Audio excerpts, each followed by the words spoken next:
क्या लाइव कर रही है? क्यों? क्या मैंने क्या गलत किया? तू क्या लाइव कर रही है?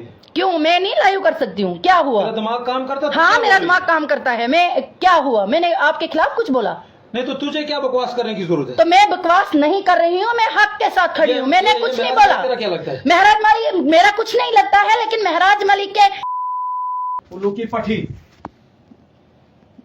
तू कौन होती है लाइव करने? ये आप देख सकते हैं कि एक आज जो सच्चाई के साथ खड़ा होना, ये आप देख। ये मेरे शोहर है,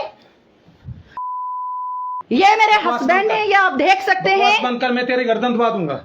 ये आप देख सकते हैं कि सच्चाई के साथ जो खड़ा होना है वो नहीं होने देते हैं। ये देखिए, ये आप देख सकते हैं। अब मैं पब्लिक से ये सवाल पूछना चाहूंगी कि सच्चाई के साथ जो बंदा खड़ा होगा,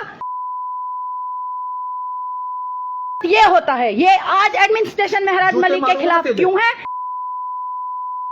कि मेरा शोहर जब हमारे यहाँ ये हुआ था, तब भी आप लोगों ने देखा था कि कोई भी सच्चाई के साथ खड़े नहीं होने देता है। कर बंद इसको।